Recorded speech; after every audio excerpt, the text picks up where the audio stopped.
ঈসা আলাইহিসসালামের আসমানে তুলে নেওয়া ও পুনরায় আগমন পর্ব ৩ শেষ পর্ব। আগের পর্বে আমরা হযরত ঈসা আলাইহিসসালামের অলৌকিক মুজিজাসমূহ সম্পর্কে জেনেছি, কিন্তু তার এই ক্রমবর্ধমান জনপ্রিয়তা দেখে ইহুদি শাসক ও যাজকরা ঈর্ষান্বিত হয়ে পড়ে। তারা তাঁকে চিরতরে সরিয়ে দেওয়ার জন্য এক ভয়াবহ ষড়যন্ত্র লিপ্ত হয়।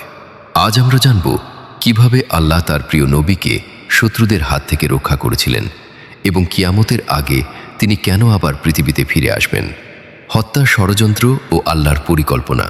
মূল কথা, শত্রুরা যখন ঈসা আলাইহিসসালামকে হত্যার উদ্দেশ্যে ঘিরে ফেলল, তখন আল্লাহ এক অলৌকিক ঘটনা ঘটালেন।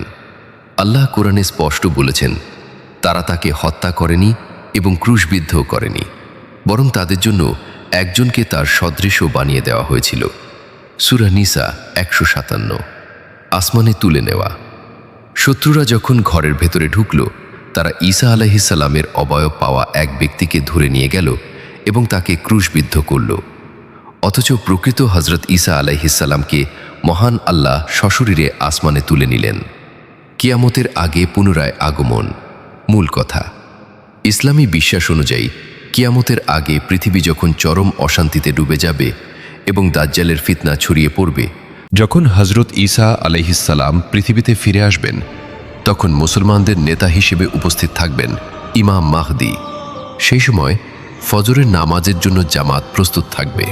তখন ইমাম মাহদী রহমাতুল্লাহি আলাইহি ঈসা আলাইহিসসালামকে ইমামতি করার জন্য সামনে আসতে বলবেন, কিন্তু হযরত ঈসা আলাইহিসসালাম তা গ্রহণ করবেন না, বরং বলবেন, না, তোমরাই একে অপরের নেতা, এই উম্মতের জন্য এটা আল্লাহর সম্মান।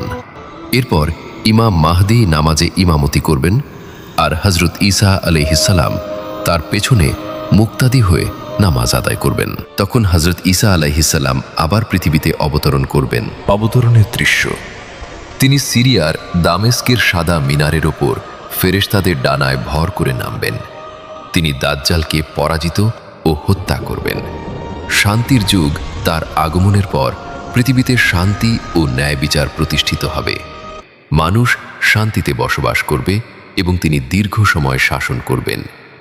জীবনের শেষ সময় ও মৃত্যু পুনরায় আগমনের পর তিনি নবী মুহাম্মদ সাল্লাল্লাহু আলাইহি ওয়াসাল্লামের শরীয়ত অনুযায়ী জীবন অতিবাহিত করবেন। তিনি বিবাহ করবেন এবং একসময় স্বাভাবিক মৃত্যুবরণ করবেন। দাফন। বর্ণনা অনুযায়ী তাকে মদিনায় নবী মুহাম্মদ সাল্লাল্লাহু আলাইহি ওয়াসাল্লামের রওজা মোবারকের পাশেই দাফন করা হবে। সেখানে তার জন্য একটি শূন্য স্থান সংরক্ষিত আছে। হযরত ঈসা আলাইহিসসালামের জীবন আমাদের শেখায় যে সত্যের জয় সবসময় নিশ্চিত এবং আল্লাহ তার প্রিয় বান্দাদের কখনোই একা ছাড়েন না। তার এই মহিমান্বিত জীবন থেকে শিক্ষা নিয়ে আমাদের ঈমানকে আরও মজবুত করা উচিত।